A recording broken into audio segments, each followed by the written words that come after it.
Magandang araw! Nagbabalik ang babaeng laging maraming bitbit, si Aling Maliit. So ayun na nga, nung March 23, 2024, may pinuntahan kami sa Perlas ng Silang. At ngayon lang natin i-upload. So ayun na nga, kasama ko yung friend ko dyan. Video talaga ito.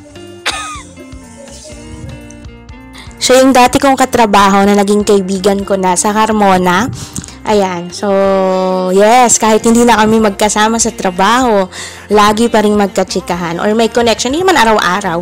Pero, yun nga, may connection pa din. At, ayan, nag-aya siya, punta daw kami sa Perlas. Aba, akala ko yan nung lapit. Aba, yan nung layo pala. So, ayun na nga, oh, hala, gandang-ganda sa sarili. Ang ganda ng mga halaman. So, yes, parang tama yung ideya nung nanay ko, yung naiisip ka na namang negosyo, pero pera na lang ang kulang. So, ayan. So, hala siya, oh. Ang ganda ng mga bulaklak, no? Ang ganda, no? Kasing ganda ko. Charot. Charing lang.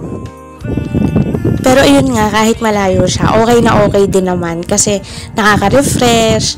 Tapos, nakakaganda ng mood. Kasi, di ba makikita mo yung mga bulaklak. Tapos, basta, iba yung dating.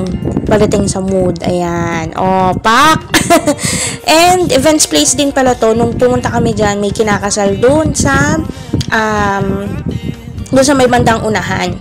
And, okay din. Tapos, meron ding resto, kung di ako nagkakamali. Ayan, di kasi kami dyan kumain eh. Ayan, dyan na kami nagkwentuhan. Tapos, syempre, masaya kami, no? Ba? Rinig na rinig yung hangin ng electric fan. Aba? Pero hindi ko na uulitin yun. Bahala na kayo. Pero ayun nga. So, thank you, Sheng, sa pag-aya sa akin. Ayan. So, tanda mo pa ba ito? Ano? So, saan tayo may susunod pa? Hala, oh. Shala. Akala mo talaga. Oh. I keep waiting for you to call. I'm thinking that I'm gonna need. Minsan yung panahon parang tao din eh. Hindi mo rin maintindihan. Iinit, kukulimlim, uulan bigla. Ayan, hindi na nakatiis. Nagpayong na kami. So, yun. O siya, sana panoorin mo hanggang dulo. Ano?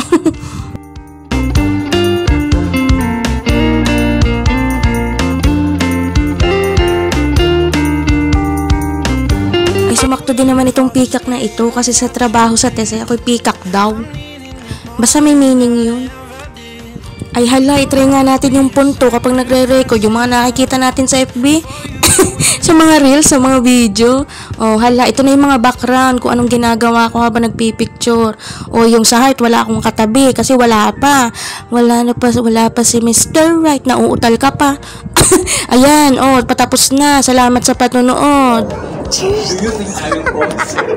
You should be here with me.